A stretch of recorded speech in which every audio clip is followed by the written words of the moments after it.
PR ও জুলাই সনদের বিরোধিতায় ভারত আওয়ামী লীগের এজেন্ডা। জানাবো জামায়াত নয়, অন্য কয়েক দলের সঙ্গে এনসিপির যুগপথ। এবং সর্বশেষ জানাবো জাপানে জনশক্তি রপ্তানি বাড়াতে সরকারের এক গুচ্ছ সিদ্ধান্ত।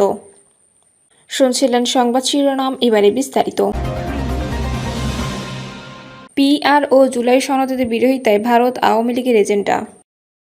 দৈনিক ইনকিলাবে প্রকাশিত ভারতীয় এজেন্ডা নিয়ে মাঠে জামায়াত শিরোনামের প্রতিবেদনকে উদ্দেশ্যপ্রণোদিত ও ভিত্তিহীন আখ্যা দিয়ে তীব্র প্রতিবাদ জানিয়েছে বাংলাদেশ জামায়াতে ইসলামী দলের দাবি। আসলে পিআর পদ্ধতি ও জুলাই সনদের বিরোধিতায় ভারত ও আওয়ামী লীগের এজেন্ডার অংশ, যা জনগণকে বিভ্রান্ত করার অপচেষ্টা ছাড়া কিছু নয়। গণমাধ্যমে পাঠানো এক বিবৃতিতে জামায়াতে ইসলামী সহকারী সেক্রেটারি জেনারেল এবং কেন্দ্রীয় প্রচার ও মিডিয়া বিভাগের প্রধান অ্যাডভোকেট এহসানুল মাহবুব জুবায়ের এসব কথা বলেন। অ্যাডভোকেট জুবায়ের বলেন, দৈনিক ইনকিলাবের প্রথম পাতায় প্রকাশিত প্রতিবেদনটি বানোয়াট ও অসত্য। তিনি অভিযোগ করেন, ডক্টর জাহিদুর রহমান পানি ঘোলা করে জনগণকে বিভ্রান্ত করার ষড়যন্ত্রে লিপ্ত হয়েছেন। পিআর ও জুলাই সনদকে ভারতীয় এজেন্ডা আখ্যা দিয়ে তিনি আসলে আওয়ামী লীগ ও ভারতের স্বার্থে রক্ষা করেছেন। তিনি দাবি করেন, পিআর বা প্রপোর্শনাল রিপ্রেজেন্টেশন পদ্ধতি হল আধুনিক বিশ্বের স্বীকৃত গণতান্ত্রিক ব্যবস্থা। বর্তমানে প্রায় 91টি দেশে এটি কার্যকর রয়েছে। বাংলাদেশের বুদ্ধিজীবী, সাংবাদিক, আলেম ওলামা, রাজনৈতিক নেতা এবং ছাত্র সমাজের বৃহৎ অংশ এই ব্যবস্থাকে সমর্থন করছে। অথচ একটি স্বার্থান্বেষী মহল বিভ্রান্তিমূলক তথ্য ছড়িয়ে এই ব্যবস্থার বিরুদ্ধে প্রচারণা চালাচ্ছে, যাতে সংসদ ভারসাম্যপূর্ণ না হয়ে বরং গণতন্ত্র মজবুত ভিত্তি না পায়। জামায়াতের মতে জুলাই সনদ শুধু একটি রাজনৈতিক প্রস্তাব নয়, দেশের গণতান্ত্রিক পুনর্গঠন ও জনগণের অধিকার প্রতিষ্ঠার রূপরেখা। এ নিয়ে বিভ্রান্তি ছড়ানো ভারত আওয়ামী লীগের কৌশলের অংশ হিসেবে দাবি করা হয় বিবৃতিতে। বর্তমানে জামায়াত সহ 25টি রাজনৈতিক দল পিআর পদ্ধতিতে নির্বাচনের দাবি তুলেছে। তাদের মতে এতে সংসদের সব মতাদর্শের প্রতিফলন ঘটবে এবং একটি টেকসই জাতীয় সংসদ গড়ে উঠবে।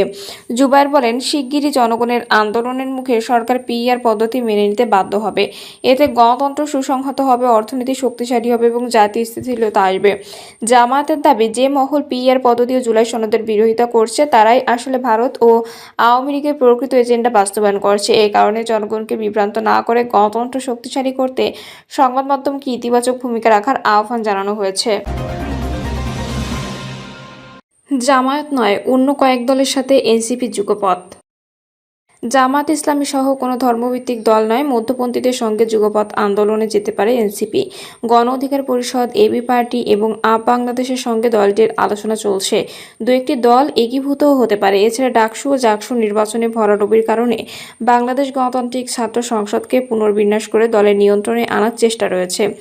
এনসিপির মূল এসব তথ্য জানিয়েছে।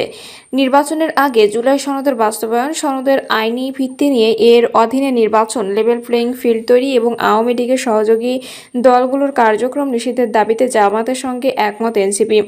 দল দুটি 2 দফা বৈঠক হলেও জামায়াতের যুগপথ আন্দোলনে যায়নি এনসিপি। কারণ হিসেবে এনসিপি পিআর এর কথা বলছে। দলটির ভাষ্য, জামায়াত সংসদের উভয় কক্ষে পিআর পদ্ধতিতে নির্বাচন চায়। এতে একমত নয় এনসিপি, তারা শুধু উচ্চকক্ষে পিআর চায়। বিএনপি উচ্চকক্ষেও পিআর এর বিরোধী। তবুও জামাত নয়, বিএনপির সঙ্গে সখ্য রাখার পক্ষে এনসিপির একাংশ। অন্তর্বর্তী সরকারের উপদেষ্টা মাহফুজ আলম জামায়াতের সঙ্গে সমঝোতা বিরোধী। জামাতের সঙ্গে এনসিপি যুগপথ আন্দোলনের সম্ভাবনা সৃষ্টি হলে তিনি ফেসবুকে লেখেন, আর ছায়া মওদুদিপন্থী দল বাংলাদেশের রাজনীতিতে প্রয়োজন নেই। ইতোমধ্যে অর্ধ ডজন রয়েছে। এনসিপি রাজনৈতিক লিয়াজো কমিটির প্রধান আরিফুল ইসলাম আদিব বলেন, জুলাই সনদ এবং নতুন সংবিধান নিয়ে অন্যান্য রাজনৈতিক দলের সঙ্গে অনানুষ্ঠানিক আলোচনা হয়েছে। এনসিপি কেবল উচ্চকক্ষের জন্য পিআর পদ্ধতিতে নির্বাচনের পক্ষে। জাতীয় পার্টির সাংগঠনিক কার্যক্রম স্থগিতের দাবি এনসিপির পক্ষ থেকেও সমর্থনযোগ্য। এনসিপির একাধিক নেতা বলেছেন, সরকারে থাকা 2 ছাত্র উপদেষ্টা জামায়াতের সঙ্গে নির্বাচনী সমঝোতায় রাজি নন। এনসিপিতে ডান এবং বামপন্থী 2টি ধারা রয়েছে। ইসলামী ছাত্র শিবিরের সাবেক নেতারা রয়েছেন। কওমি মাদ্রাসার ধারা থেকে আসা ডানপন্থী এবং বাম সংগঠন থেকে আসা নেতারা জামায়াত বিরোধী। তাই সরাসরি জোট বা যুগপথ আন্দোলন করলে এনসিপিতে ভাঙন দেখা দিতে পারে। এনসিপির একজন যুগ্ম আহ্বায়ক বলেছেন, জামায়াতের সঙ্গে সখ্য করলে পশ্চিমা দুনিয়ার কাছে ডানপন্থী পরিচিতি পেতে পারে এনসিপি। আবার একজন ছাত্র উপদেষ্টা বিএনপির সঙ্গে সমঝোতায় আগ্রহী। এনসিপি যেদিকে না গেলে সেই উপদেষ্টা বিএনপিতে চলে যেতে পারে নির্বাচনের আগে। গত শুক্রবার এনসিপি নির্বাহী কমিটির সভায় দলটির ভবিষ্যৎ রাজনীতি কী হতে পারে তা নিয়ে আলোচনা হয়। গণ অধিকার এবং এবি পার্টিও জামায়াতের বৈঠকে ছিল। এই দুটি দলও এনসিপির মতো যোগ দেয়নি জামায়াতের যুগপৎ আন্দোলনে। আপ বাংলাদেশ শিবিরের সাবেক নেতাদের দল, তারা জাতীয় নাগরিক কমিটিতেও ছিলেন, তবে পদপদবি নিয়ে জটিলতা এনসিপিতে যোগ না দিয়ে আপ বাংলাদেশ গঠন করেন। এনসিপির সঙ্গে জোট বা যুগপৎ আন্দোলনের সম্ভাবনার বিষয়টি স্বীকার বা অস্বীকার করেননি গণ অধিকার এবং এবি পার্টির নেতারা। তবে আপ বাংলাদেশের সদস্য রাফেজ সালমান রিফাত বলেছেন, এনসিপির সঙ্গে একীভূত হওয়াও সম্ভাবনা নেই। এনসিপি সূত্র জানায়, মাহমুদুর রহমান মান্নার নেতৃত্বাধীন নাগরিক ঐক্য এবং জোনায়েদ সাকির নেতৃত্বাধীন গণসংহতি আন্দোলনের সঙ্গে আলোচনা হয়েছে। বিএনপি যুগপৎ আন্দোলনের এই শরিক দলগুলো এনসিপির সঙ্গে আসতে রাজি নয়, বরং এনসিপিকে নিজেদের গণতন্ত্র মঞ্চ জোটে চায়। ছাত্র সংগঠন সংস্কারের চিন্তা। বৈষম্য বিরোধী ছাত্র আন্দোলনের সমন্বয়কদের একাংশ গত ফেব্রুয়ারিতে বাকশাল গঠন করেন। তারা বিশ্ববিদ্যালয়গুলোর ছাত্র সংসদ নির্বাচনের দাবিতে সোচ্চার ছিলেন। তারা ধারণা করেছিলেন, জুলাই গণঅভ্যুত্থানে নেতৃত্ব দেওয়ার ভোটে বাকশাল নেতাদের জয় নিশ্চিত। কয়েকটি হলে ভিপিজিএস পদে জয় পেলেও ডাকসু নির্বাচনে ভরাডুবিও সংগঠনটির। জাকসুতে 25 পদের দুটি পেলেও সেখানে শিবিরের বিরুদ্ধে প্রতিদ্বন্দ্বিতা করতে পারেনি শীর্ষ পদগুলোতে। গত শুক্রবার এনসিপির সভায় আলোচনা হয়, বাকশাল নিজেদের স্বাধীনতা কাজে লাগাতে পারেনি। তাদের অভ্যন্তরীণ কোন্দল ও বিভাজনের শোচনীয় পরাজয়ের দায় এনসিপিকে নিতে হচ্ছে। বাকশাল এনসিপির ছাত্র সংগঠন হলেও এতদিন দুপক্ষ থেকেই তা অস্বীকার করা হয়েছে।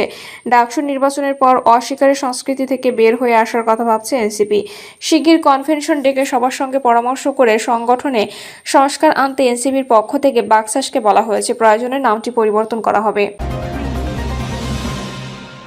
জাপানে জনশক্তি রপ্তানি বাড়াতে সরকারের একগুচ্ছ সিদ্ধান্ত।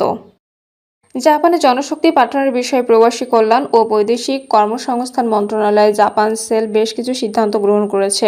সিদ্ধান্তে বলা হয়, জাপান সেলের কার্যক্রম নিয়ে প্রধান উপদেষ্টা প্রেস সেক্রেটারির মাধ্যমে ফেসবুক পোস্ট অর্থাৎ প্রবাসী কল্যাণ ও বৈদেশিক কর্মসংস্থান মন্ত্রণালয়ের উপদেষ্টা ডক্টর আসিফ নজরুল এবং জাপান রাষ্ট্রদূতের কোটেশন সহ দেওয়ার উদ্যোগ নিতে হবে, যা প্রধান উপদেষ্টার অফিসিয়াল ফেসবুক পেজে প্রকাশিত হবে। উপযুক্ত সিদ্ধান্তের আলোকে জাপানের শ্রম বাজার সম্প্রসারণে জাপান সেল এর কার্যক্রম সংক্রান্ত তথ্যাবলী পরবর্তী প্রয়োজনীয় ব্যবস্থা গ্রহণের জন্য নির্দেশক্রমে অনুরোধ করা হলো। প্রবাসী কল্যাণ ও বৈদেশিক কর্মসংস্থান মন্ত্রণালয় জাপান শ্রম বাজার সম্পর্কিত জাপান ডেস্ক এর কার্যক্রম বিষয়ে বলছে, জাপান বাংলাদেশের জন্য একটি সম্ভাবনাময় শ্রম বাজার। জাপান টাইমস এর গত বছরের 30 মার্চ প্রতিবেদনে উল্লেখিত 2040 সালের মধ্যে জাপানে কর্মক্ষম জনসংখ্যার ঘাটতি 1,10,00,000-এ পৌঁছাতে পারে বলে ধারণা করা হচ্ছে। জাপান বিভিন্ন ভিসা ক্যাটাগরির বিদেশি কর্মী নিয়োগের সম্ভাবনা রেখেছে। প্রধান উপদেষ্টা প্রফেসর মোহাম্মদ ইউনূসের অনুপ্রেরণায় জাপানে কর্মসংস্থান বৃদ্ধির লক্ষ্যে বিস্তৃতির সঙ্গে জাপানে কর্মসংস্থানের সুযোগ বাড়ানোর জন্য national business support cooperation federation, Japan Bangla bridge recruiting agency limited এবং কাইকম ড্রিম স্টেট বিডি কোম্পানি লিমিটেডের মধ্যে চুক্তি সইয়ের মাধ্যমে প্রশিক্ষণ প্রদান ও কর্মসংস্থান নিশ্চিত করার পূর্ণাঙ্গ কর্মপরিকল্পনা গ্রহণ করা হয়েছে। প্রিয় দর্শক, এই ছিল এখনকার সর্বশেষ সংবাদ। আপডেট সব সংবাদ পেতে চ্যানেলটি সাবস্ক্রাইব করে বেল আইকনটি ক্লিক করে রাখুন।